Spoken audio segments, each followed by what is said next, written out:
2월 18일 화요일 새벽 예배 하나님 앞에 드리시겠습니다. 고마우신 하나님 아버지 감사합니다. 하나님, 혼돈의 시대에 살아가고 있는 우리들에게 다니엘서를 통하여 다니엘이 그 바벨론 시대를 어떻게 살았는지 보여주셔서 감사합니다. 거룩하게 살기로 뜻을 정하고 하나님 앞에 살기로 결정할 때 하나님은 수많은 상황들을 통하여 하나님이 바벨론의 주권자이신 것을, 온 세상의 주권자이신 것을 보여주셨습니다. 하나님, 우리에게 나는 예수님 열심히 믿는데 왜 어렵고 힘든 환란이 오나 이렇게 우리가 생각할 수 있지만, 하나님, 그 모든 시간은 하나님이 주인이신 것을 드러내는 시간인 줄 믿고 고백합니다.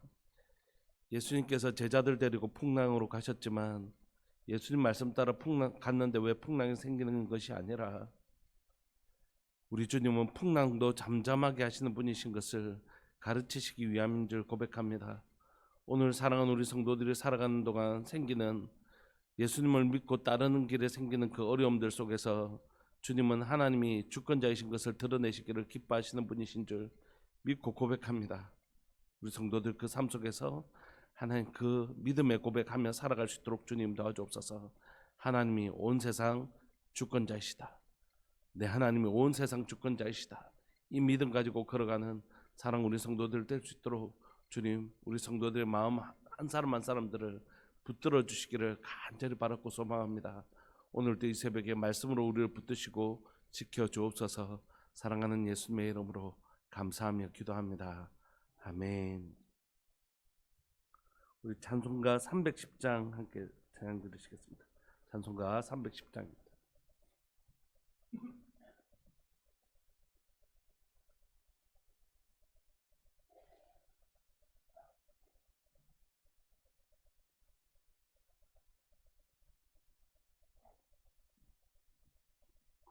찬송가 310장. 하나님의 은혜로 있을 데 없는 자, 왜 구속하여 주는지 난 알 수 없도다. 내가 믿고 또 의지함은 내 모든 형편 아시는 주님 늘 보여주실 것을 나는 확실히 아네.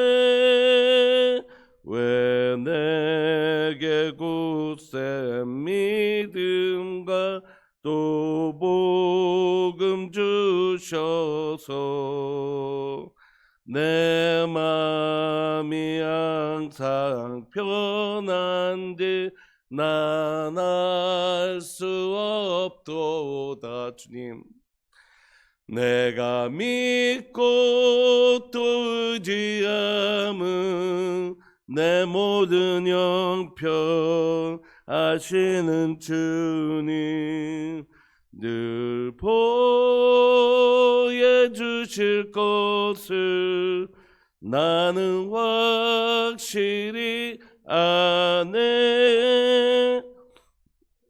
내게서 주셔서 내 마음 감동해 주 예수 믿게 하는지 난 알 수 없도다. 내가 믿고 또 의지함은 내 모든 형편 아시는 주님 늘 보해 주실 것을 나는 확실히 아네. 아멘. 언제 강림하실지 혹밤에 옥낮에 또 주님 만날 그곳도 난 알 수 없도다. 내가 믿고 또 의지함은 내 모든 형편 아시는 주님 늘 보여주실 것을 나는 확실히 아네. 아멘.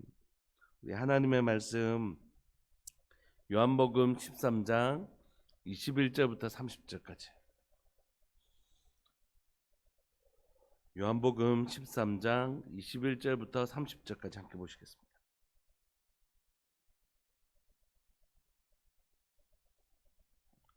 우리 합독하실까요? 21절부터 30절까지 시작. 예수님께서 이 말씀하시고 심령이 괴로워 증언하여 이르시되 내가 진실로 진실로 너에게 이르노니 너희 중 하나가 나를 팔리라 하시니 제자들이 서로 보며 누구에게 대하여 말씀하시는지 의심하더라. 예수님의 제자 중 하나 곧 그가 사랑하신 자가 예수의 품에 의지하여 누웠는지라.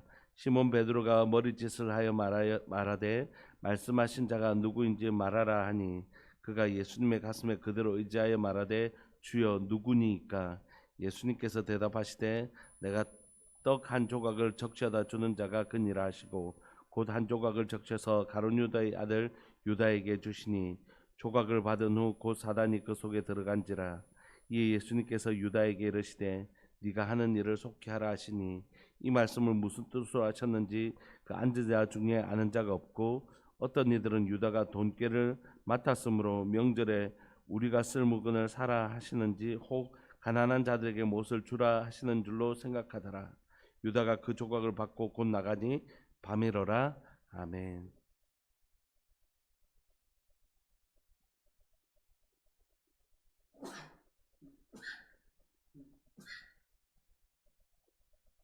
죄송합니다. 몸 상태 너무 안 좋아가지고.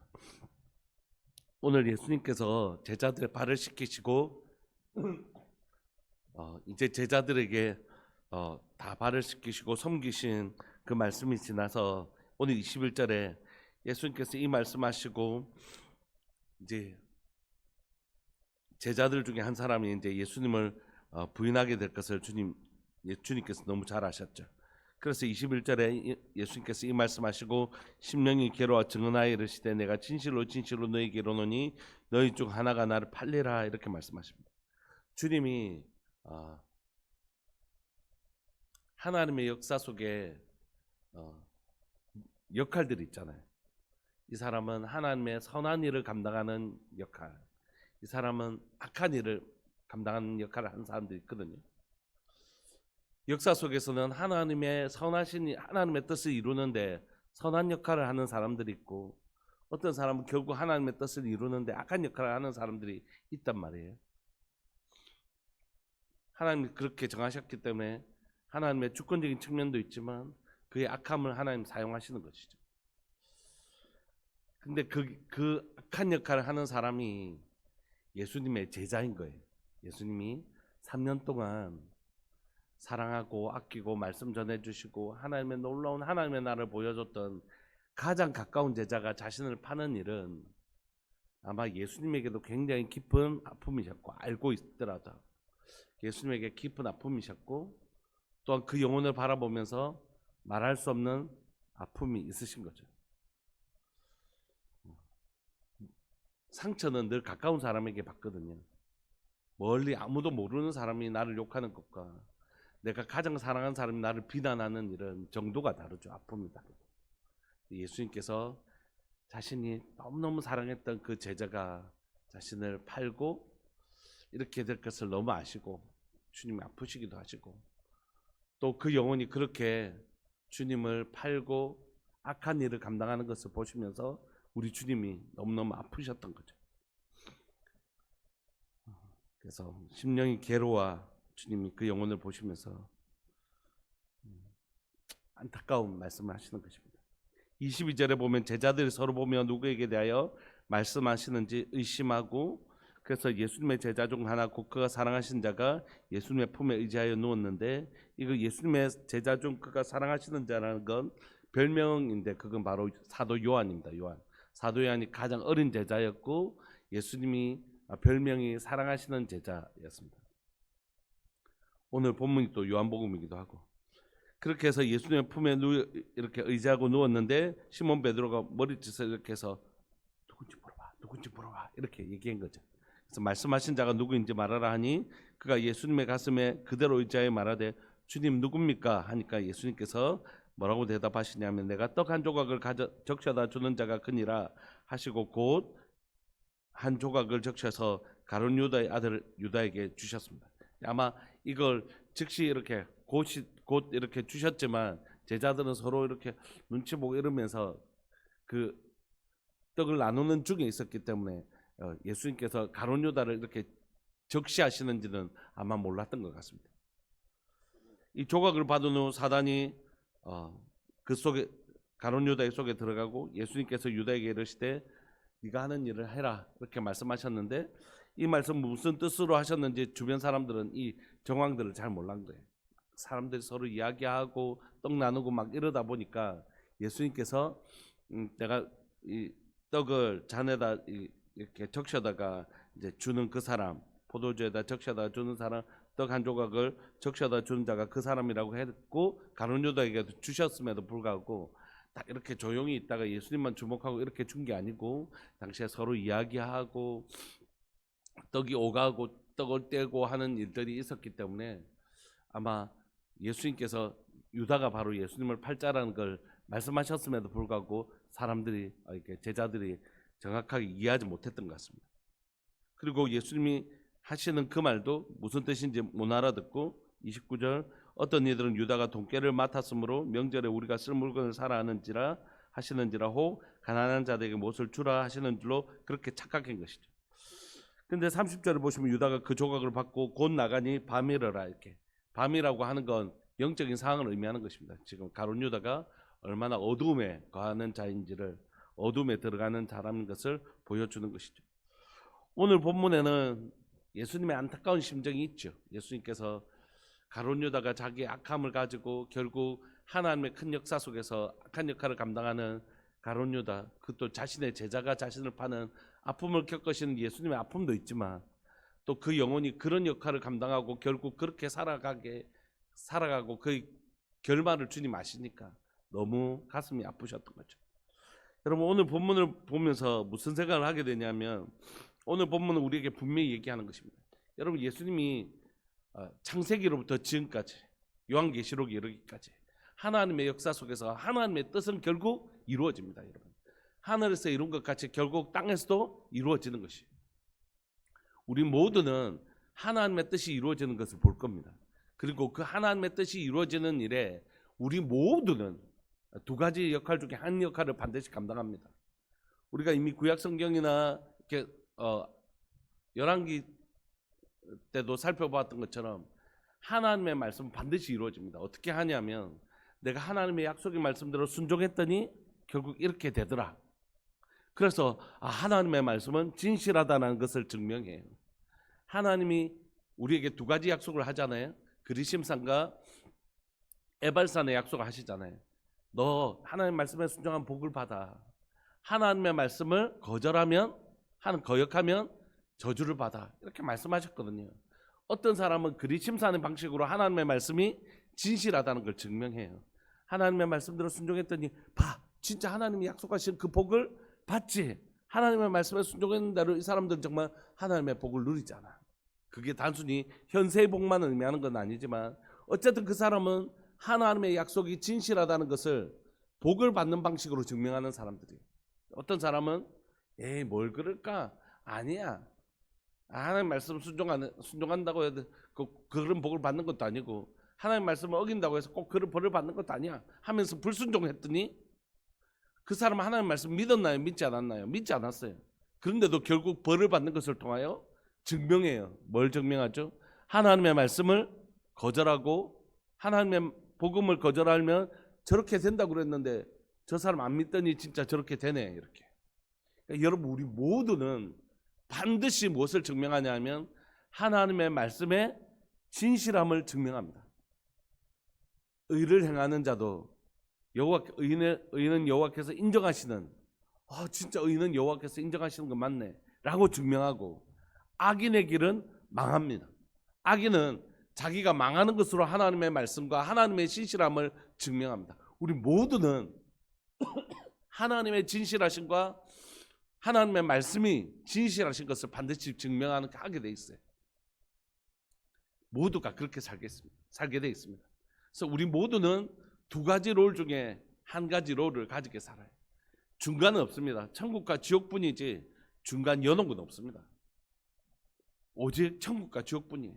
하나님의 말씀대로 진실하게 살다가 하나님의 말씀의 진실하심을 증명하는 삶을 사는 사람이 있고, 어떤 삶은 하나님의 말씀대로 순종하지 않다가 하나님의 벌을 받는 방식으로 하나님의 말씀이 진실하다는 걸 증명하는 사람도 있습니다. 물론 한 개인이 어떤 순간은 하나님의 말씀이 진실하다는 것을 증명하는 순간을 살기도 하고, 어떤 순간은 불순종으로 말미암아 벌을 받음으로 하나님의 말씀이 진실하다는 자기 인생 가운데 두 가지를 같이 사는 솔로몬과 같은 삶도 있습니다. 이건 우리 앞에 있는 것이죠. 우리 앞에 있는 것입니다. 여러분들의 삶, 저의 삶, 우리 모두가 이 두 가지 선택지 중에 한 가지를 살게 되어 있습니다. 내 인생이 전적으로 의를 행하여 하나님 앞에 복을 받음으로 진리의 길을 걸어감으로 하나님의 말씀이 진실하다는 것을 증명하는 100% 그렇게 인생을 살면 너무 좋겠지만 그렇게 사는 인생이 잘 없는 것 같습니다. 왜냐하면 다윗과 같은 사람도 그 인생에 오점을 남기며 사는 것 보니까 그렇게 사는 것은 우리 인생에 없는 것 같습니다.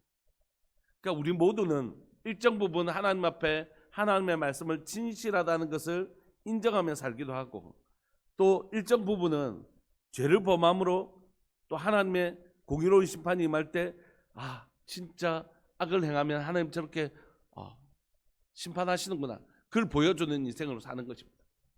말씀을 우리가 정리하면서 이렇게 좀 결단했으면 좋겠습니다. 하나는 하나님 내 인생에 좀 더 많은 부분들이 하나님 말씀에 순종해서 하나님의 말씀이 진실하다는 것을 증명하는 인생 살게 해주십시오. 여러분, 불순종함으로 하나님의 말씀이 진실하다는 것을 증명하는 건 너무 예수님도 아프고 가룟 유다도 불쌍하잖아요. 안 됐잖아요. 아프잖아요. 비록 가룟 유다가 그런 삶을 살았다고 해서 아유 꽃이다 이런 건 아니잖아요. 우리가. 그러니까 여러분, 특히 우리 사랑하는 성도들 중에 바른 길을 걸어가고 우리 가족들 중에 바른 길을 걸어가는 건 그래서 너무 소중한 거지. 그래서 우리가 오늘 이 시간 이렇게 마음 먹고 이렇게 기도했으면 좋겠습니다. 하나님, 내 인생이 어제보다 오늘 더 많이 하나님의 말씀에 순종해서 하나님의 말씀이 진실하다는 것을 증거하는 인생 살게 해주십시오. 그리고 내가 아는 우리 성도들, 내가 아는 우리 가족들이 하나님의 말씀에 순종해서 하나님의 말씀이 진실하다는 것을 증명하는 인생 살게 해주십시오. 내가 때론 넘어지고 실패해서 하나님의 말씀에 불순종함으로 하나님 불순종한 자들에게 저렇게 하신다고 했는데 내가 결국 하나님 진짜 진실하시구나, 하나님 신실하시구나 라는 것을 경험할 때가 있잖아요. 이게 작을 수 있도록 우리 인생 가운데 훨씬 더 순종하는 복이 많을 수 있도록 그렇게 한번 기도했으면 좋겠고, 두 번째는 뭐냐면 우리 모두가 완전히 100% 인생을 살 수는 없단 말이에요. 그렇다면 우리 가운데 우리 행함으로 의롭게 되겠죠. 그렇지 않단 말이에요. 예수님을 믿고 나서도 우리가 넘어질 때 실패할 때가 많이 있잖아요. 두 번째 기도는 뭐냐면 그렇게 넘어질 때, 쓰러질 때, 그래서 하나님께서 권면하시고 경고하실 때, 그때 똑같이 실패했던 베드로와 가룟 유다가 있지만 돌이키는 은혜를 베드로가 누렸던 것처럼 하나님 우리의 전 인생이 순종함으로 하나님의 말씀이 진실하다는 것을 증명하는 인생 살고 싶지만, 또 그렇게 사는 은혜를 살도록 기도해야 되겠지만 그렇지 못하잖아요. 그럴 때라도 하나님 깨닫는 은혜를 주셔서 가룟 유다처럼 멀리 가지 않게 하여 주시고, 주께서 우리를 깨닫게 하시는 그 순간에 하나님 죄송합니다, 제가 잘못했습니다, 주님 저를 용서해 주시고 주께로 돌이키는 은혜를 더하여 주십시오 라고 돌이키는 은혜를 누렸으면 좋겠다는 거죠.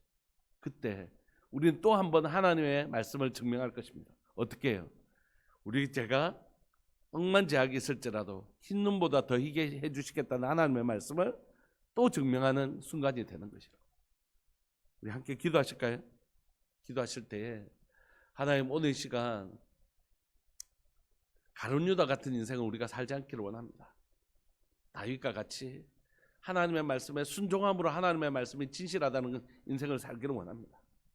그러나 혹시 넘어지는 그 순간이 올지라도, 그래서 우리가 실수하고 불순종함으로 하나님의 말씀을 어기는 그 순간이 올지라도 하나님, 우리가 회개함으로 다시 돌이키신다는 하나님의 약속의 말씀을 증거하는 그 순간에라도 돌이켜서 회복되는 은혜를 우리에게 더하여 주옵소서. 혹시라도 우리의 주변에, 나를 포함해서 우리 주변에 가룟 유다와 같이 범죄함으로 악한 역할을 맡음으로 하나님의 뜻을 이루어진다, 하나님의 뜻이 결국 이루어지는데 그런 역할을 감당하는 사람이 적어도 내가 아는 사람들을 우리 주변에는 일어나지 않도록 주님, 우리를 너무 아프지 않도록 주님 은혜를 베풀어 주옵소서. 그런 마음이 있는 것이죠. 우리 오늘 말씀 붙드시면서 내 자신이 주님의 아름다운 역할을 감당할 수 있도록, 혹시라도 실수했고 넘어졌을 때 돌이키는 은혜를 우리가 누릴 수 있도록 우리 말씀 붙드시고 내가 그런 삶 살 수 있도록 주님 도와달라고 우리 주의 이름을 크게 부르시면서 우리 함께 기도했으면 좋겠습니다. 기도하시겠습니다. 주여, 살아계신 하나님 아버지, 역사하시는 하나님 아버지, 감사합니다. 이 새벽에 하나님, 아픈 가룟 유다의 삶을 봅니다. 예수님을 따르는 제자의 삶으로 시작했지만 예수님을 파는 삶으로 마무리합니다. 너무너무 아픕니다. 하나님, 예수님을 따르는 제자의 삶으로 시작했다가 예수님을 파는 삶으로 끝난 이 하나님 가룟 유다의 삶을 보면서 너무 마음이 아프고, 결국 우리 모두도 하나님의 말씀을 순종하며 하나님의 뜻, 하나님이 진실하다는 것을 증명하든지, 불순종함으로 또 하나님의 말씀이 진실하다는 것을 증명하는 두 가지, 삶 중에 한 가지인 것을 고백합니다. 주님, 저와 우리 성도들의 삶이, 저와 우리 가족과 우리 성도들의 삶이 한 사람도 빠짐없이 하나님의 진리의 길을 걸어서 하나님의 말씀이 진실하다는 것을 증명하는 인생 살 수 있도록 주님, 저를 불쌍히 여기시고 저희 가족들의 삶을 불쌍히 여기시고 사랑하는 우리 성도들의 삶을 불쌍히 여기시고 긍휼히 여겨주셔서 하나님이 우리 성도들 중에, 우리 가족 중에, 저 중에 어느 한 사람도 하나님이여 악의 역할을 감당하다가 하나님의 악한 역할로 하나님의 뜻을 이루는 자가 아니라 또 하나님 불순종함으로 하나님의 말씀이 진실하다는 것을 증명하는 인생 되지 아니할 수 있도록 주님, 우리를 불쌍히 여기시고 긍휼히 여겨주시기를 간절히 바라고 소망합니다. 그러나 우리의 인생 가운데 넘어지고 하나님이 쓰러지고 또는 실수하고 하나님이여 죄악을 반복하는 그 순간이라도 또 다른 우리 하나님의 신실한 약속, 우리가 우리 죄를 자백하면 저는 기쁘시고 이로우사 우리 죄를 사하시며 모든 불에서 우리를 깨끗하게 하신다는 하나님의 진실하신 말씀, 그 말씀을 의지하고 주께로 돌아가는 은혜가 하나님, 우리 교회 모든 성도들 가운데 일어나게 하여 주옵소서. 주님은 오늘 또 우리에게 찾아오셔서 우리 죄를 용서하여 주시고 우리를 정결케 하시고 깨끗하게 하시고 하나님 새롭게 하시기를 기뻐하시는 분이신 줄 믿고 고백합니다. 사랑하는 하나님 아버지, 사랑하는 하나님 아버지, 주의 그 신실하심과 진실하심을 믿고 우리가 넘어졌을 때라도 다시 돌이키는 은혜를 우리들 교회 모든 성도들이, 또 우리가 아는 모든 사람들이 누릴 수 있도록 주님 도와주옵소서. 주님, 오늘 하나님이 함께 예배를 드리는 믿음의 식구들, 또 영상을 통해서 예배를 드리는 모든 믿음의 식구들 가운데 의의 길, 하나님 진리의 길 걸어가는 성도들 되게 해주시고 하나님의 나라를 위하여 의의 역할을 감당하는 자 되게 하여 주시고, 혹시 넘어졌을 때라도 사유하시는 주의 은혜를 누리며 다시 주께로 돌이키는 은혜를 우리 모두 다 누릴 수 있도록 주님 도와주옵소서. 주님 감사합니다. 오늘 또 이 새벽에 우리로 함께 기도하게 하시니 감사합니다. 오늘 또 이 새벽에 우리로 기도하게 하시니 감사합니다. 주님, 오늘 이 말씀이 우리의 삶들 가운데 하나님의 말씀대로 살기로 결정하는 우리들 교회 모든 성도들에게 하나님 기쁜 결단의 시간이 될 수 있도록 은혜 내려 주옵소서. 사랑하는 예수님의 이름으로 감사하며 기도합니다. 아멘. 우리 계속 기도하실 때에 새벽에 조금 전에 이제 새벽 예배를 시작할 때 이제 신건수 집사님 가정에 이제 아들 내가 이제 아이 낳으려고 출산하는데 양수가 떨어져서 병원 갔다고 하는 문자를 제가 받았거든요. 여러분들 기도하실 때 순산할 수 있도록 그렇게 함께 기도해 주셨으면 좋겠습니다. 우리 함께 기도하시겠습니다.